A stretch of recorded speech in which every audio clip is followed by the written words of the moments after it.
welcome to my channel. My name is Steph, and today we're going to be chatting about books that feature characters who are royal. So these are royalty romance stories, some of which are young adult, and then some of them are adult books, and I'm going to share them with you, and I hope you enjoy. Let me know if you have read any of these books, and if there are any more I forgot to add to this list in the comments below. As always, if you like this video, be sure to hit the like button, subscribe to my channel for more fun bookish content from me. Thanks so much for watching, and let's get started. First up, we have Terry Wilson's Once Upon a Royal Summer. If you enjoy visiting parks like Disney, where you get to immerse yourself into a world and be surrounded by actors and actresses bringing royalty to life, then you could appreciate this book.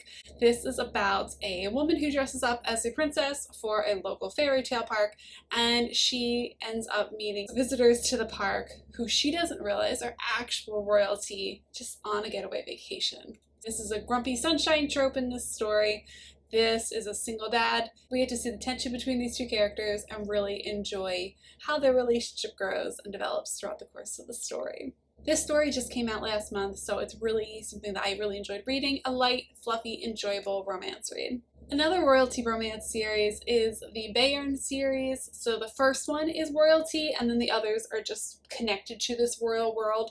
But the first one is a Goose Girl retelling. It's called The Goose Girl, and it is fantastic, and is such a great, well-written story, well-written characters that I highly recommend checking out. And these are, I think, geared towards middle grade, but I didn't read them until after college, and I thoroughly enjoyed them. So I think they can be appreciated at all ages if you are a lover of royalty romances. A very popular, but doesn't hurt to be mentioned, series is the Selection series. This is a dystopian story. Different people are being considered to be part of this selection process for their prince to find his future wife. And we have 33 girls, I think it is, who go to the castle, and throughout this trilogy we get to see how things happen. So much happens. The romance is good. You have a love triangle, political upheaval, lots of different things happening, and it's just a really great story. Last year I ended up rereading this series and just loved revisiting it, so definitely something worth checking out. Another series that I've discovered recently is Courtney Kiesel's series, The Rejected King, The Promised Prince, The Stolen Princess, and then there's another one coming out about the Queen that's coming out in the fall, The Forgotten Queen, that's what it is. And her writing is so good, her world building is so good, and we get to see how these kingdoms are thriving or not thriving, and the tension between different kingdoms, as well as the political relations between different royal families in these kingdoms. So it's interesting to see her character building, her world building, and a really, really great riveting tale that has you like turning page after page to see what is going to happen next. So definitely very exciting romances, and I'm excited to read more from her soon. Next up, we have the Four Kingdoms series. This is by Melanie Sellier, and this is the start of a whole bunch of royalty romance stories, all with literally amazing, gorgeous, beautiful book covers.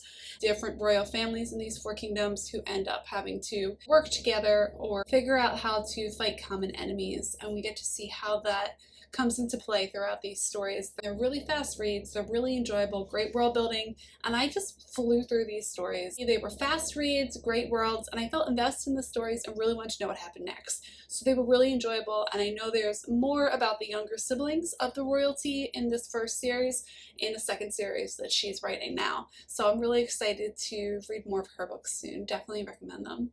Next up, we have American Royals and Majesty. This is a duology that imagines America and the United States if it was not established with a presidency, but a monarchy instead. So we get to see this royal family.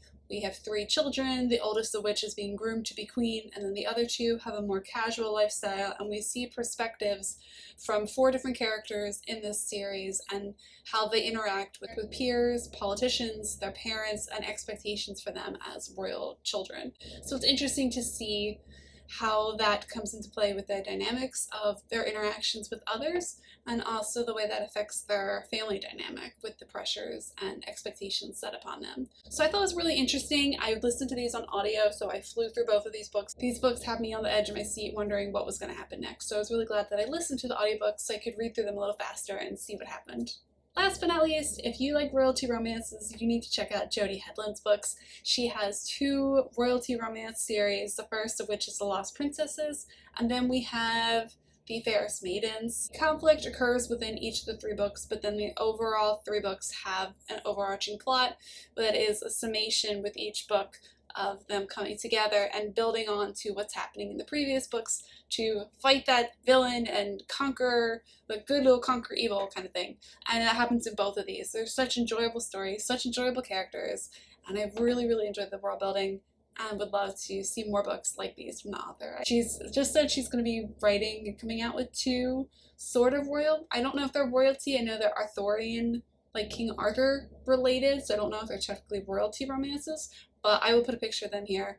They're going to be coming out late at the end of 2021, so I'm excited to see more about them. So that wraps up this list. If there are any I forgot to include on this list, definitely let me know that in the comments. And I have a lot of other royalty romance books that I want to read and haven't read yet, so I'm thinking about making a video about that. So if you'd like to see that video, let me know that in the comments too. Thanks so much for watching and have a great day. Hope you find something that brings some sunshine to your day. Bye guys, see you next time.